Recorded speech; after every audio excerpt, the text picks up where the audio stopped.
Welcome, everyone is new because this is our first episode. I'm Chloe. And I'm Eli. It's Friday. And we're about to get fucked up and talk about some fucked up shit.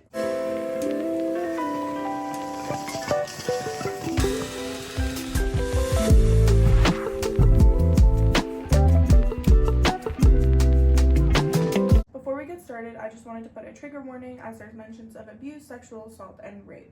This is a Fucked Up Fridays podcast. We cover all true crime, kidnapping, murders, missing persons, solved and unsolved cases, and we take suggestions through our Instagram, which will be linked in the description. As mentioned before, this is our first episode, and there's bound to be bumps in the road, so please bear with us. We promise it'll get better. Do you have anything else to add, or can we get into it? Nope. Okay, let's get into it. Let's get into it. Today we're covering the case of Jaycee Lee Dugard. It was any normal day in small community Myers, California. On June 10th, 1991, 11-year-old Jaycee Lee Dugard was walking to a school bus stop in Myers when all of a sudden a gray car pulled up next to her. Someone stuck their hand out and shocked her with a stun gun, and she fell to the ground unconscious. Jaycee's stepdad was at the bus stop with her and got on his bike and followed the car, but unfortunately wasn't fast enough and eventually called 911. Jaycee was kidnapped by a married couple, Philip and Nancy Garrido.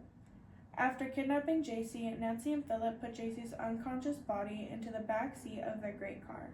Then Nancy got in the back with Jaycee and climbed on top of her to hold her down in case she woke up. Philip got into the front and started driving 150 miles away to their blue house in a quiet suburban San Francisco neighborhood. While driving, he said, "I can't believe we got away with it," and started laughing. The Garridos had a rectangular property and they split it in half with a fence so people would think their property line ended before it actually did, and they kept Jaycee in the back half of their yard in tents, under tarps, in sheds, and storage units. Okay, first of all, kidnapping a kid, outrageous. Outrageous. Criminal. Literally. No pun intended. But like, on top of like kidnapping a kid, and this kid is unconscious in the back of your car. Like, this is obviously like not a, like, if you're an 11-year-old girl back in the 80s, 90s? 90s. In the 90s, like, for the most, like, they're really, like, 11-year-olds are really small. Like, even like bigger 11-year-olds are still really small compared to like an adult. Okay. So like, if the child is unconscious, why is Nancy on top of her? First of all. Second of all, what is he doing laughing about it? Getting away with it. It's been 5 minutes. It's been 5 minutes. Literally, he needs to calm down.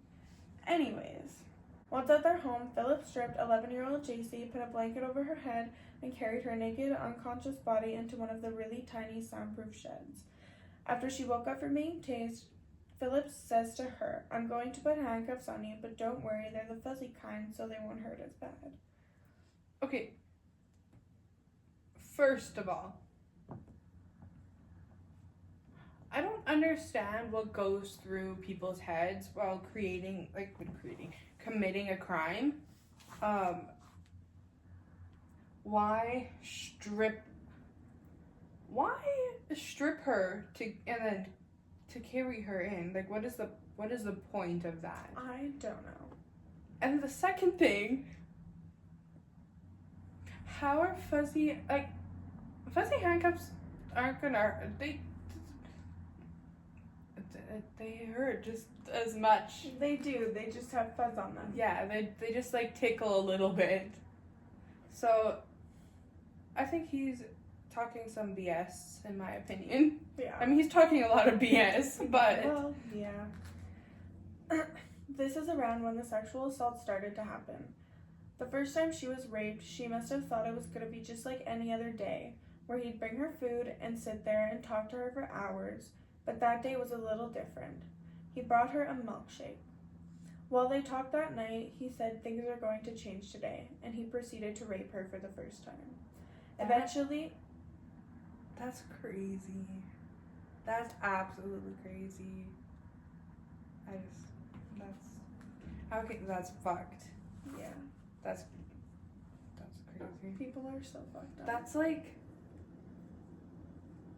how can, like, you were, like, first of all, kidnapping a child, you're already taking away some innocence, but then, like, proceeding to, like, rape And this was a child. This was 1 week later. Like, this was within 1 week. That's crazy. Like, you are like torturing a soul when you do something like that. That's not something that you just, like, it's like, hey, like, this is like a weird, like, I don't, like, you could heal from being, like, stabbed, okay, but this is something that, like, carries on, like it carries with you Forever. like forever, and it's always there. You just, like, I can't believe that that happens, especially to, like, children. Yeah. It's crazy. That's fucking insane. Eventually, she got a TV that was only tuned to QVC, a jewelry selling channel. I would fall asleep to the sound of jewelry being sold, but at least it was talking, she said. It's a really odd channel to, like, just, like, it's really Well, odd. it's not really a channel someone would enjoy, so I understand, like, if he was trying to, like, you know? Yeah, but, like, at least, like, give the kid, like, Treehouse or something, you know? Yeah. Like, Disney Channel? Like, I mean, it was, like, like, Treehouse was around. Treehouse was definitely around. I don't know about Disney Channel might have been, but it wouldn't be, like... Nickelodeon, I think, was. Yeah, Disney Channel definitely wouldn't be what it's like today, though. No. On multiple occasions, he told her that the voices in his head, he called them demon angels, are telling him that she needs to help him with his sexual problems. He would put makeup on her and put her in tight dresses. In an interview, she even said that he would smoke methamphetamine and then sexually assault her for hours on end.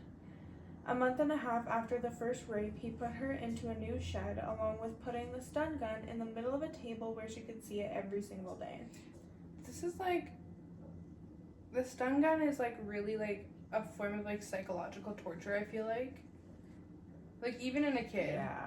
And then the whole... You're supposed to save me. You're supposed to save me from my sexual desires or whatever, from my sexual problems. Like, that's a child. Yeah. You're putting that on a child. Like a literal 11-year-old girl. Philip Gerda was 6 feet 4 inches tall. Jaycee was terrified of this man who abused her. She was so scared that she tried not to cry in front of him because of what he might do to her. She was a little girl who was barely 4'6". The only reminder that she has left at home is the one thing Gerda never noticed on Jaycee the day he kidnapped her, a little gold butterfly ring that she manages to hide from him. There was a towel over the window in the shed, and after he would leave, she pulled the towel down with her teeth so moonlight would come stream through. Growing up before she was kidnapped, she'd always sit on the porch with her mom and debate on whether or not the full moon or the crescent moon was the better moon. And she would think of her mom every time, and that's how she would fall asleep at night. Was she, like, handcuffed 24/7 kind of thing? I'm not sure. I didn't read anywhere or watch anything that said that. Because, like, I'm thinking if she's pulling a blanket down from the window or from... Well, yeah, obviously she's handcuffed. Yeah. Or something. She can't use her hands. So she has to be handcuffed, like, pretty regularly. Yeah. For that to happen. I'm not sure. Fast forward 2 years after Jaycee was abducted, Philip got her pregnant for the first time when she was only 13 years old. A few years after that, Jaycee had her second daughter and did what she could do to educate them at her grade 5 level of education. That's fucked up. She was 13. She was 13. Like, we know teenagers who are having babies at 15, 16, like 17, like, hey, like 19. Hey, like early ages, but like not 13. I don't know anyone who had a kid at 13. Think back to when you were 10 or 11. Like, what did you know about sex? Oh my god, fucking nothing. I knew before what my mother told me. I knew what my thought was is that kissing and hugging is what made babies, which is why I was terrified of boys, because I didn't want to be a little pregnant 10-year-old. Yeah. Because I thought that if I touched a boy, I was gone for. I was gone for. You were done. She's 11 years old. That's crazy. And she knows nothing about what he's doing to her. And then she's 13. Ellen has a child. Yeah. But she's 11 and when she gets kidnapped and these things start happening. She knows nothing about it. She thought that sex was Ken and Barbie dolls sleeping near each other. Like, yeah, that's what you're supposed to think when you're 11 years old. Exactly. That's what you're supposed to think. That is a valid thing to think at 11 years old. If a 13-year-old thought that, I'd be like, yeah, you're right. Yes. You're right. Absolutely. It's also important to note that Philip's wife, Nancy, was insecure that Jaycee was the mother of his children. Nancy insisted that the two young girls would grow up thinking Nancy was their mother and Jaycee was just a big sister. Okay. A big sister that lives in the backyard in a metal shed or a plastic shed or a wooden, My big sister lives in... Imagine going to school and telling your teacher, yeah, my big sister lives in the backyard in a shed. Like, what? There was no information about the kids. Or if they got any sort of other education other than what she could provide. It's all kept private. But then on top of that, how can you be insecure, of a 13-year-old girl who is being raped and being forced to bear a child? You should be ashamed. Yeah. I hope the guilt is eating at them. Philip Garrido was obviously mentally ill. He thought that demon angels were talking to him through the walls, and it seemed to get worse when he started using hard drugs. He was fully convinced that God wanted him to kidnap and sexually assault little girls.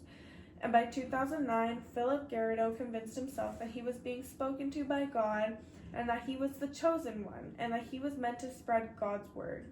These delusions were growing more and more every day. Philip was so confident in his religion views and the control he had over these three women that he took Jaycee's two daughters with him to the University of California, Berkeley, to spread God's word. But he didn't bring his wife, the mother of his children? Nope. Okay. Yep. Okay. As he was walking through campus with Jaycee's two daughters, he passed by two female police officers. And it must just be women's intuition because they took note of Philip and the two little girls' odd behavior, and they both had a sense that something just wasn't right. Was there? Do you know anything about their odd behavior? No. Because I want to know what they were doing to make it. Obviously the little girls probably, if they aren't going to school or something, they obviously haven't been outside the house or anything. So understandably odd behavior, but for him to be odd, he has to be out and about all the time in general. He has to be used to seeing a police officer here and there. Maybe because his kid, there's two kids with him. Yeah. I don't know. Maybe he's just acting really suspicious. Maybe. I think, I don't know what kind of, like I said before, I don't know what kind of odd behavior they were showing, but I think it's really amazing that two officers that weren't even necessarily supposed to be looking for something noticed and did something about it. Because so many police officers can notice but not do anything about it. They can just let it fly by, just ignore it, Yeah. I really hope they got rewarded for that, because if it wasn't for them, she probably wouldn't have been found. Yeah. At least not for a long time. And how long was it? Yeah. She probably would have, if they didn't, realistically, if they didn't see anything or recognize anything, she probably wouldn't have been found at all. They then took Philip's information and asked him to come back to campus the following day. In the meantime, they had another officer do a background check on Philip and found out that not only was he a registered sex offender, but he was on parole for kidnapping and sexual assault. Due to Philip's parole, he was supposed to have zero contact with minors. Everything he does is supposed to be monitored. His first arrest was in 1972 for raping a 14-year-old girl who was too afraid to testify, so the case collapsed. How can the case just collapse? Like, even though, like, you're just a 14-year-old girl, there has to be some other, like, thing other than... Keep in mind, it is, like, 1991. I know, but still. So, like... But still, like, you shouldn't be expecting a child to, like, you shouldn't expect a child to handle being on the stand well at all, let alone handle being on the stand facing their perpetrator, facing their abuser. Yeah. Like, that's like 10 times worse. Like, I couldn't imagine that. 5 years later, in a rented storage container, he raped a woman for 8 hours who managed to escape. Because of her, he was sentenced to 50 years in prison, but he was released after only a quarter of that sentence was served. What? He was released on good behavior. Okay, wait. He raped a girl for 8 hours. Mm-hmm. He was in prison for 11 years. And was sentenced for 50. Yep. That's crazy. Yep. That's some crazy shit. Yeah. Wait. Previously to that, he raped a 14-year-old girl. 14-year-old girl at the time, or 14-year-old girl on the stand? 14-year-old. At the time. At the time she was 14? Mm-hmm. Okay, so he raped a 14-year-old girl before another woman for 8 hours who collapsed on this, like, who couldn't do it, like, who couldn't handle the pressure of it, which is understandable. It's understandable. But then it's, like, released right, like, shortly after serving, like, nothing. Yeah. There's obviously, like, a pattern. Yeah. Whether you were, oh my god, like, I know innocent until proven guilty, and I truly believe that, but, like, still, come on. Yeah.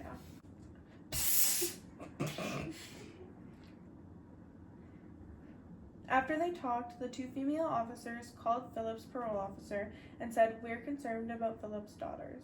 The parole officer on the other end of the phone was shocked, and all he said was Philip doesn't have any kids. So Philip was told to have a meeting with his parole officer the following day, and he was so confident that he could just explain the whole thing away. Oh, was he wrong? How do you explain to As random children who appeared in your life? Listen, as I've said before, he's obviously mentally ill. Like, how, There's something wrong with his head of some sort. obviously, like, from what I can tell, he obviously has schizophrenia with the demon angels in the walls, and talking to God. But, like, I think this isn't, like, well, I mean, narcissistic personality disorder, whatever it is actually a mental health, like, it's actually a mental issue. But I think that is, like, a narcissistic trait. No, that's not just, like, his, like, schizophrenia or some, like, other mental illness. I think it's whoa. I think it's narcissistic. I don't know. I think it's narcissism. I don't know. That's kind of what it sounds like to me. You're not even ready for what's about to happen. No, I'm not. I already know. You think you do? Not only did he bring Jaycee's two daughters with him to the parole office, but he also brought Jaycee. Thank God he did, because when they got there, all the officers split everyone apart. They had Philip in one room, the two girls in another, and Jaycee was in a completely different room speaking to different officers. Philip introduced Jaycee as Alyssa, who was a family friend, and the two girls were just her two daughters.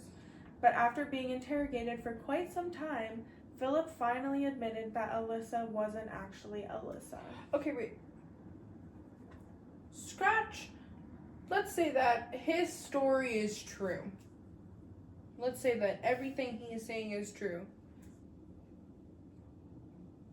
I still don't understand why this Alyssa, who is obviously this made-up person, why she would bring her 2 kids around this registered sex offender. No clue. Obviously. You didn't think this through, Obviously. Again. Yeah. Also, bringing Jaycee, very ballsy move. At this point, officers are pretty convinced that Jaycee was kidnapped, probably as a child, so they're asking her, begging for her to tell them who she is, and eventually she agreed that she would write her name down on a piece of paper, and she did. She wrote Jaycee Lee Dugard. It had been 18 years since Jaycee Lee Dugard had been kidnapped, and she was finally reunited with her mother and her baby sister, who was only a toddler when Jaycee was kidnapped. Jaycee was now 29 years old, and everyone was talking about how strong and amazing this woman is that was held captive for almost 2 decades. She ended up getting a settlement from the state since they failed to check on him as they should have. She better have gotten a big settlement. Oh, I hope so. I hope it was a large settlement. Me too. Not that a settlement could ever make up for what happened to her. Let me say that. No. It couldn't. No. Days after Jaycee's reunion with her family, her stepdad said that Jaycee and both of her daughters were in good health, and her daughters are extremely intelligent and that they were progressing slowly, but that the reunion went well. He said that over the years Jaycee's been captive, she had developed a significant emotional bond with Philip, and that her 2 daughters cried when they learned of their father's arrest. Jaycee's aunt, Tina Dugard, reported that the girls are clever, articulate, and curious. I feel like it's pretty reasonable to say that the girls cried after they discovered he was arrested. Like, because for however old they are, I'm not going to do the math, but for however old they are at this point, from the day they were born to the day that they were taken out of the house, they had a relationship with him. Yes. From maybe it was a bad relationship, maybe it was a great relationship, I don't know.